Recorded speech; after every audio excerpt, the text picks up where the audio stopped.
கலைஞர் அவர்களின் பிறந்த நாளை செம்மொழி நாளாக அறிவித்து அதை கலைவாண அரங்கத்திலே சிறப்பாக அந்த நிகழ்ச்சியை அரசு விழாவிலே சிறப்பாக நடத்திய மாண்புமிகு முதலமைச்சர் தலைமையிலே திராவிட மாடல் ஆட்சி நடத்தி கொண்டு வரும் இந்த இனிய தருணத்திலே நிகழ்ச்சிக்கு தலைமையேற்றிருக்கின்ற சகோதரி சரிதா மகேஷ்குமார் அவர்களே,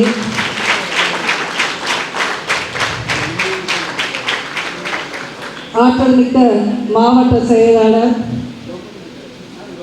அயராத நிகழ்ச்சிகளை தினமும் காலை மாலை என்று மட்டும் இல்லாமல் ஒரு சில நாளைக்கு 4-5 நிகழ்ச்சிகளில் கூட நடத்தி அதில் கலந்து கொண்டு சிறப்பித்துக் கொண்டிருக்கின்ற மரியாதைக்குரிய மாநில அமைச்சர் அண்ணன் சேகர்பாபு அவர்களே,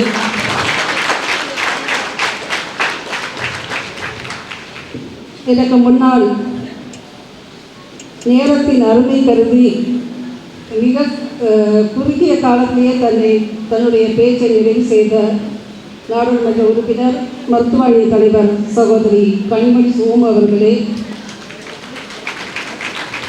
என்னுடைய பாசத்திற்குரிய அன்பு சகோதரி வணக்கத்திற்கு மேயர் பிரியா ராஜன் அவர்களே, எனக்கு முன்னால் உரையாற்றிய மாநில தொழில் தொழில்நுட்ப அணியின் துணை செயலாளர் சகோதரி திவ்யா சத்யராஜ் அவர்களே, எங்களுடைய மகளிர் அணியின் தலைவர் சகோதரி விஜயா தாயந்தன் அவர்களே,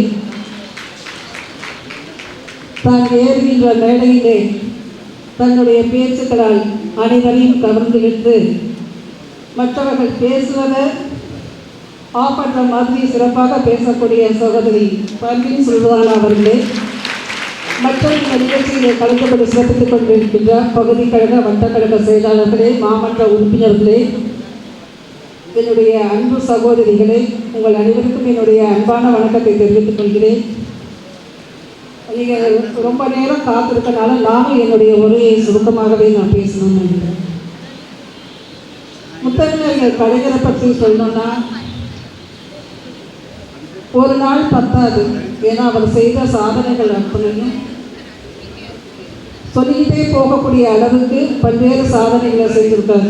இன்றைக்குமே நான் இந்த நிகழ்ச்சிக்கு வர்றதுக்கு முன்னாடி கொஞ்சம் டைம் கிடைச்ச போது நான் கலைஞர் நினைவிடம் போய் பார்த்துட்டு தான் வந்தேன், சுற்றி பார்த்துட்டு வந்தேன். ஸோ எவ்வளோ பெரிய சாதனைகளை ஒரு மனிதன் செஞ்சுருக்காருன்னா இந்தியாவிலேயே அது நம்முடைய கலைஞர் ஐயாவை தவிர வேறு யாரும் இல்லைன்னு சொல்லிடுவோம்.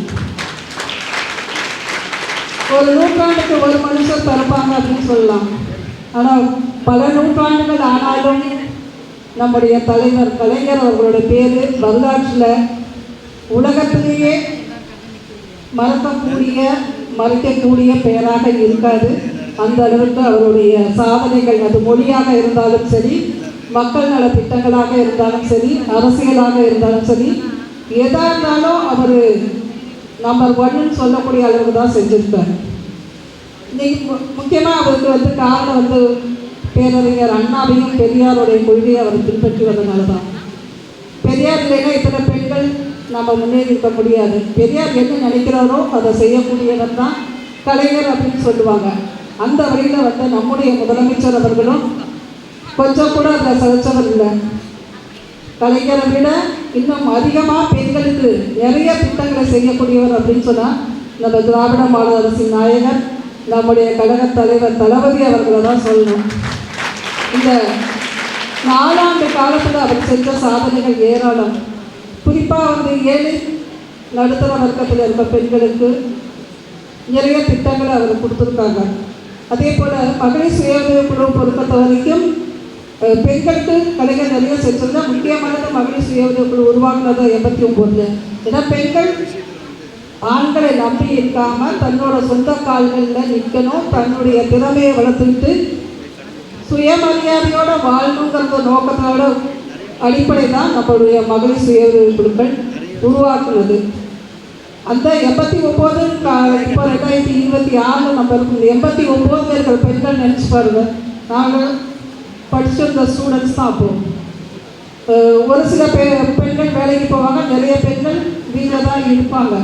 இப்போ தான் நம்ம ஓரளவுக்கு கல்வி அறிவில் நம்ம முன்னேறி வந்துட்டுருக்கனால இன்றைக்கி பெண்களில் தொழில் புரிவர்கள் கிட்டத்தட்ட தமிழ்நாடு தான் முதல் இடத்துல இருக்கிற அளவுக்கு நம்ம முன்னேறி இருக்கோம். இதுக்கு அடிப்படை காரணம் அந்த கல்வி. அந்த கல்வி வந்து நமக்கு கிடைச்சதுனால தான் இன்னைக்கு இந்த அளவுக்கு நம்ம முன்னேறி இருக்கோம்.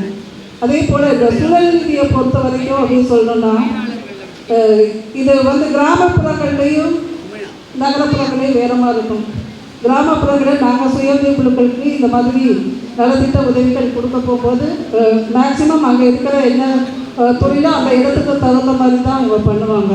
நகர்ப்புறத்தில் கொஞ்சம் வளர்ச்சி அடைஞ்சு கொஞ்சம் வேறு மாதிரி இருக்கும். எங்களுக்கு வந்து மேக்சிமம் விவசாய சம்பந்தம், அது கால்நடை வளர்ப்பு அப்படி தான் போகும்.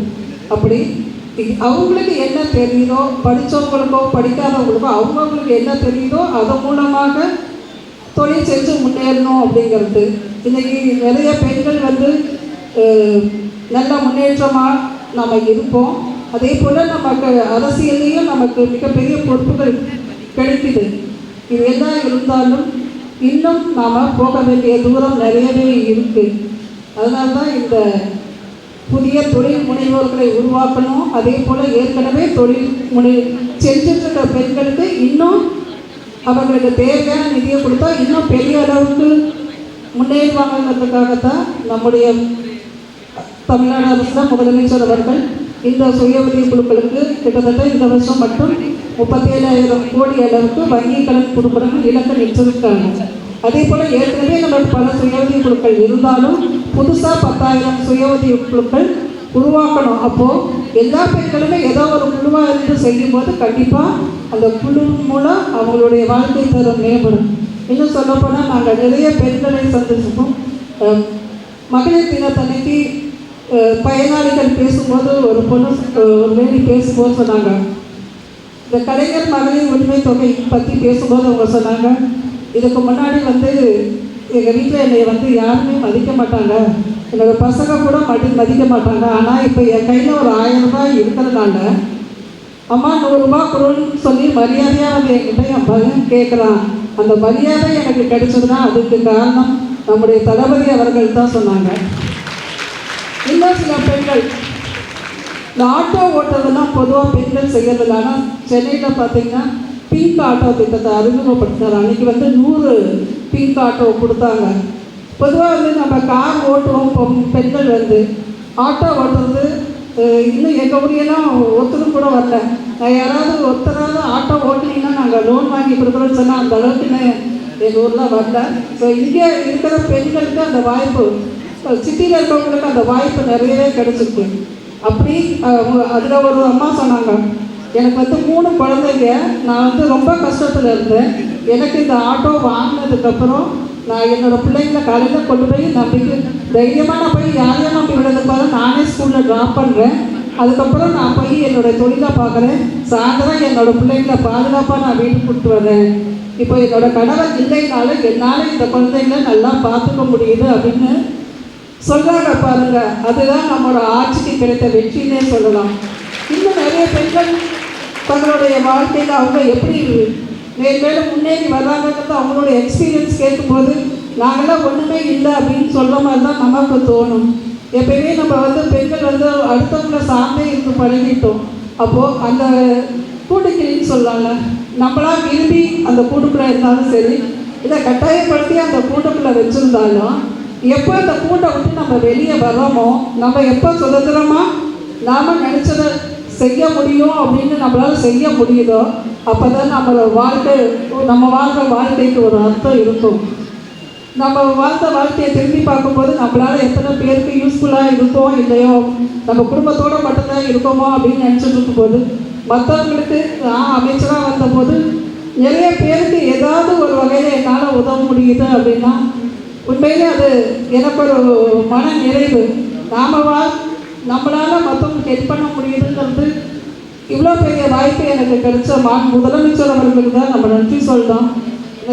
சின்ன ஊரில் இருந்தவங்க நாங்கள்லாம் இந்த அளவுக்கு நாங்கள் ஒரு அமைச்சராக வந்து ஓரளவு தைரியமாக நாங்கள் செயல்பட முடியுது, ஒரு ஃப்ரீயாக செயல்பட முடியுது. அப்படிங்கும்போது என்னை பார்த்து மற்றவங்களும் இது அரசியலுக்கு வர்றதுக்கு ஒரு இன்ஸ்பிரேஷனாகவே இருக்கும். அது நிறையா பொண்ணுங்க பேசும்போது சொல்லுவாங்க. நாங்களும் எங்கே போனாலும் பொண்ணுங்களுக்கு சொல்கிறது, முதல்ல படிப்பு முக்கியம். படிப்பு இருந்தால் தான் உங்களால் தைரியமாக எந்த பிரச்சனை வந்தாலும் ஃபேஸ் பண்ண முடியும். எதுனாலும் அந்த பிரச்சனை வந்தால் அதுக்காக பயந்துக்கிட்டு இருக்காமல் முடிஞ்ச வரைக்கும் போராடி அதுலேருந்து நம்ம வெளியே வர பார்க்கணும். அப்போ தான் நம்ம படித்த படிப்புக்கு அது அர்த்தமாக இருக்கும் அப்படின்னு தான் நான் பொதுவாக ஸ்கூலில் காலேஜில் பார்க்குற பொண்ணுங்களுக்கு சொல்கிறது. அதனால் நமக்கு மிகப்பெரிய வாய்ப்பு நம்ம திராவிட மாடல் ஆட்சியில் இன்றைக்கி மகளிர் சுய உதவி குழுக்கமாக பல லட்சம் பெண்களுக்கு தொழில் செய்யறதுக்கு வாய்ப்பு கிடைக்குது. இந்த வாய்ப்பை பயன்படுத்திக்கிட்டு நீங்கள் இன்னும் மேன்மேலும் வளர்ச்சி அடையணும். உங்கள் அனைவரையும் வாழ்த்துகிறேன். நன்றி, வணக்கம்.